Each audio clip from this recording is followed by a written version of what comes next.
Hi C aspirants, welcome back to my channel. उम्मीद करती हूँ आप सभी बहुत अच्छे होंगे एंड सब अपनी अच्छे से प्रिपरेशन कर रहे होंगे। तो इस वीडियो को स्टार्ट करने से पहले एक मोटिवेशन लाइन हो जाए। अगर आपके सपने बड़े हैं तो आपके सेक्रीफाइस भी बड़े होंगे। अगर आप चाहते हैं कि आपको एक दिन अच्छा सीए बन के बाहर निकलना है तो उसके लिए आपको सब कुछ अभी से सेक्रीफाइस करना पड़ेगा। तो चलिए let's come to the point. ये वीडियो बेसिकली उन सीए फाउंडेशन एस्पिरेंट्स के लिए है जिन्होंने अभी तक कुछ भी पढ़ना स्टार्ट नहीं करा है एंड जिनके एग्जाम्स आने वाले हैं सितंबर 2025 में।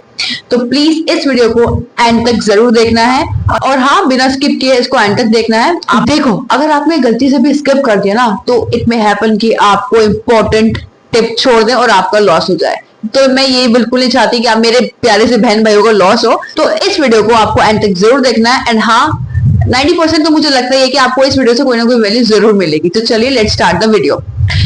हम बात ये करने वाले हैं कि आपका रिजल्ट जैसा भी रहा है, अभी गिल्ट में रहने का टाइम नहीं है। अभी you have only 45 days left for your CA foundation exams सितंबर 2025। ठीक है, तो जब आपके पास सिर्फ 45 डेज रह गए हैं तो ये इनफ नहीं होते हैं।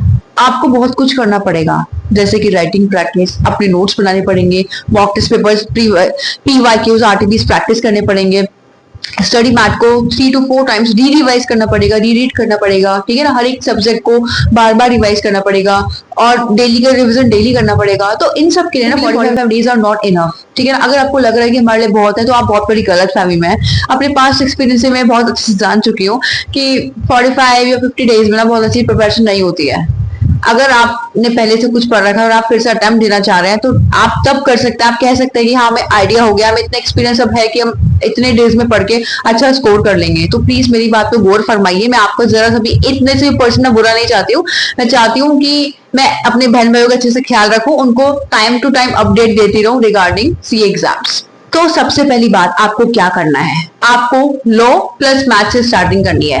लॉ का जो सब्जेक्ट होता है वो मोस्टली जो न्यू सीए फाउंडेशन एस्पिरेंट्स होते हैं उनके लिए टफ पड़ता है, क्योंकि पहले वो कभी पढ़ते नहीं है और जब अभी उनके सब्जेक्ट में लॉ इंक्लूड है तो एकदम से उनकी समझ में आता नहीं है। आप कोचिंग कैसे भी ले रहे हैं, इफ इट इज ऑनलाइन और ऑफलाइन, बस आपको समझ में आना चाहिए। ठीक है ना, डेली के लेक्चर्स आपको डेली देखने हैं। अगर देखिए यूट्यूब पर इतना कुछ मटेरियल अवेलेबल है फ्री में ही कि आपको सब्सक्रिप्शन लेने की जरूरत भी नहीं है। ये मतलब आप मेरी बात को नेगेटिव में मत लीजिए। अगर आप लेना चाहते हैं डेफिनेटली ले लेना, मैं मना नहीं कर रही हूँ, बट मैं उन स्टूडेंट्स के लिए बोल रही हूँ जो बजट फ्रेंडली अपनी स्टडी करना चाहते हैं। तो बहुत सारे लेक्चर्स फ्री हैं यूट्यूब पर, आप जाकर कोई से भी लेक्चर ऊपर लिख देना। आप सर्च बॉक्स में लिखेंगे ना कि आप किस सब्जेक्ट के लिए लेक्चर चाहिए, आपके पास लिस्ट आ जाएगी।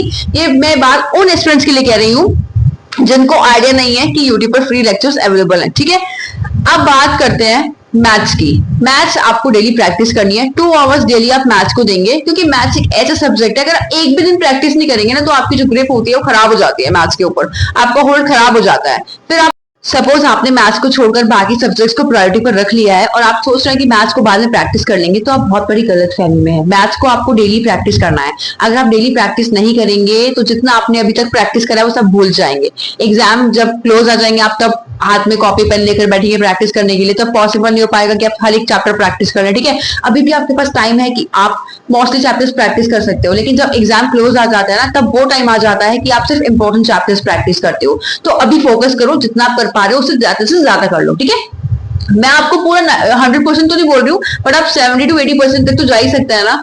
और जब एग्जाम्स पास आ जाएंगे तो जो इंपॉर्टेंट चैप्टर्स मैं आपको नेक्स्ट वीडियो में बताऊंगी उन पर आप फोकस करेंगे। अगर उन चैप्टर्स को आप प्रैक्टिस कर लेंगे ना एग्जाम में डेफिनेटली आप अच्छा स्कोर करके आएंगे एग्जाम में, ये मैं आपको गारंटी के साथ बोल सकती हूँ।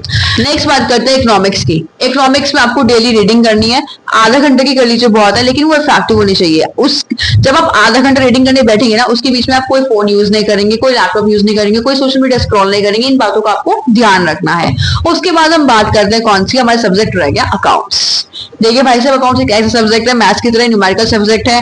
अगर आप एक भी दिन प्रैक्टिस नहीं करेंगे तो आपकी ग्रिप खराब हो जाएगी। ठीक है, अकाउंट्स में तो इतना कुछ होता है पढ़ने के लिए। एक एक क्वेश्चन में से ऐसे पॉइंट निकल के आ जाता है जो आपने कभी पढ़े नहीं होंगे। पढ़ने के बाद भी आपको ऐसा लगता होगा कि अभी तो ये क्वेश्चन पढ़ा था फिर से मैं भूल गया। तो रट्टाफिकेशन तो आपका किसी भी सब्जेक्ट में नहीं चलेगा। आपको प्रैक्टिकल सोल्यूशन से हेल्प लेनी पड़ेगी। मतलब पहले समझ गए, कॉन्सेप्ट समझ गए, जब कॉन्सेप्ट की आपको क्लैरिटी हो जाएगी तो उसके बाद क्वेश्चन आप खुद सॉल्व कर लेंगे।